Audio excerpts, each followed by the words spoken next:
been kind of hectic, so just cutting circles now. Get these cut out. These are in preparation for the next day.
One down.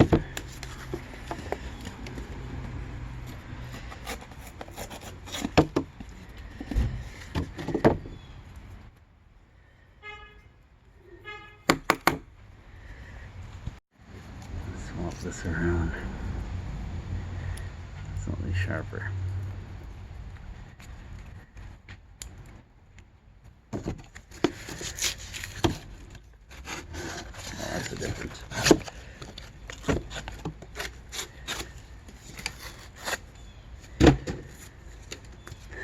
Big difference.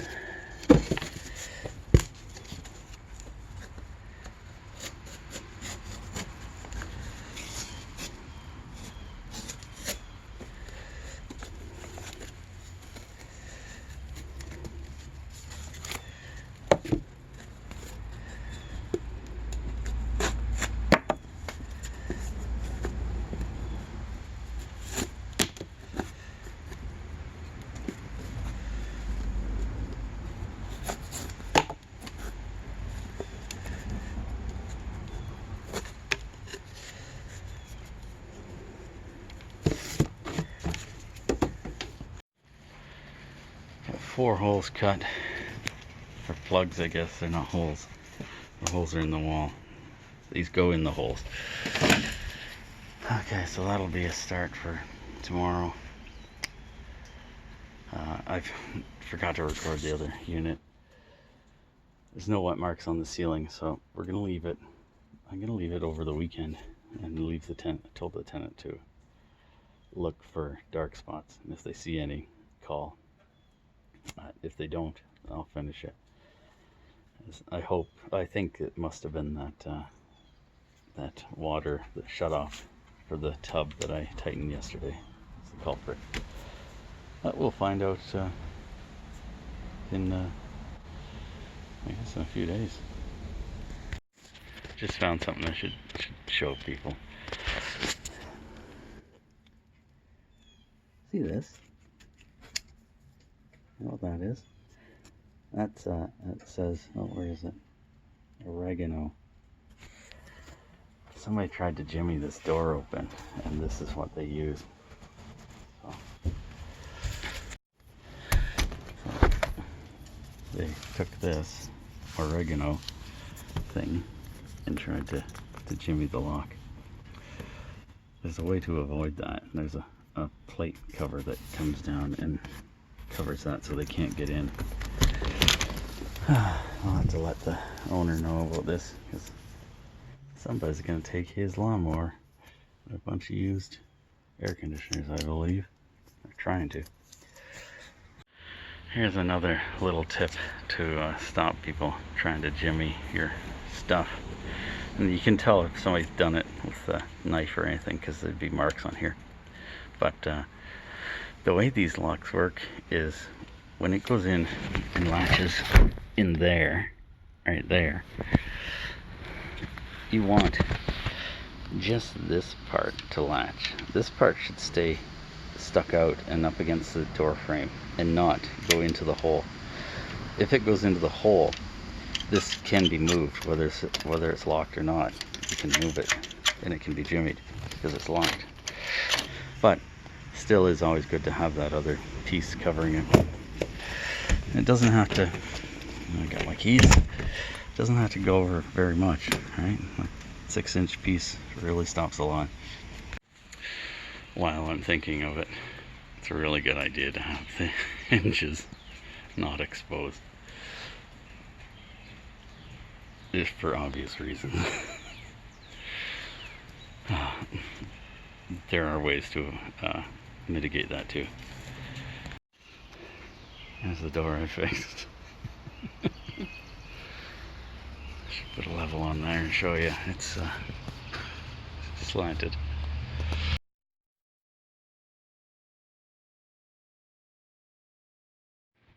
Well, I'm back home. That's the bird that steals the worms out of our lawn. You can tell that the lawn is all one height now. My beautiful wife cut the grass yesterday. It looks good. Bird likes it.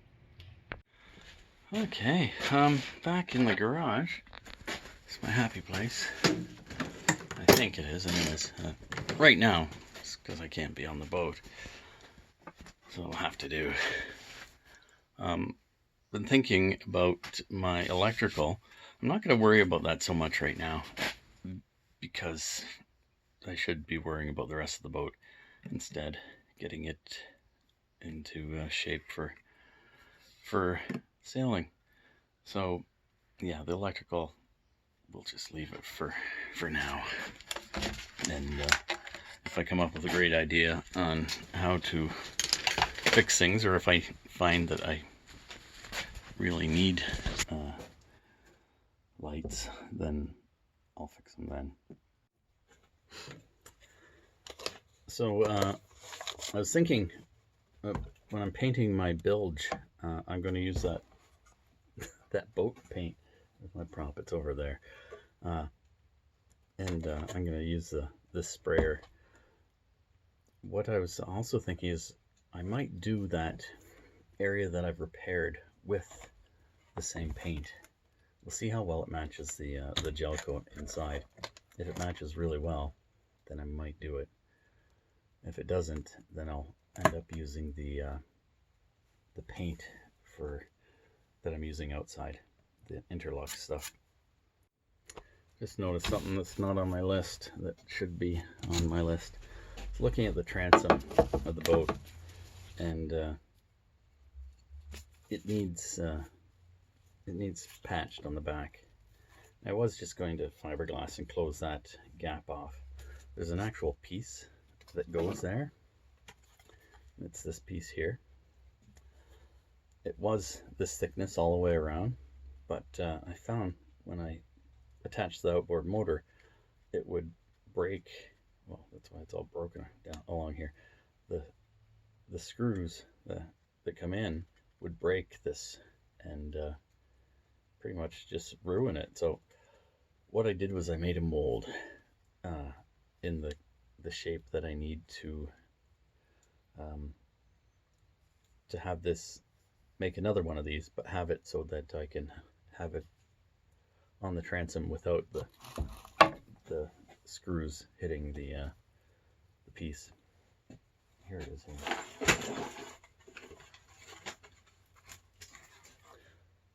So this is the mold. I've got to clean it out. It's got a little bit of Play-Doh in it, because Play-Doh is a great molding tool thing. So I'll get this cleaned out, and this is one of the things that I can get on getting done and installed. Yeah, I think that it's going to work kind of nicely.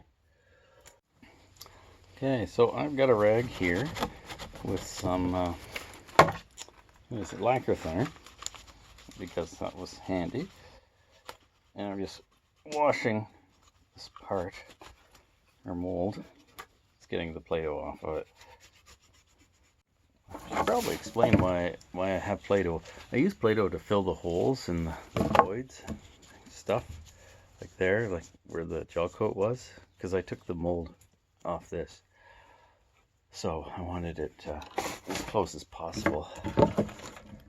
So that's why the Play-Doh, and it worked. It worked really well. It doesn't seem to react with the fiberglass, so we're good. Just a little tough to clean off if you leave it for a year.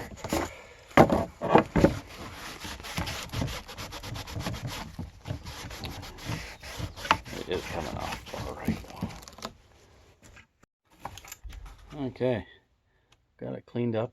I do have to do a little bit of patching like here, where the gel coat has come off when I pulled the mold, and yeah, there's the odd little spot that are imperfections, because it wouldn't be a piece or a mold if it didn't have imperfections.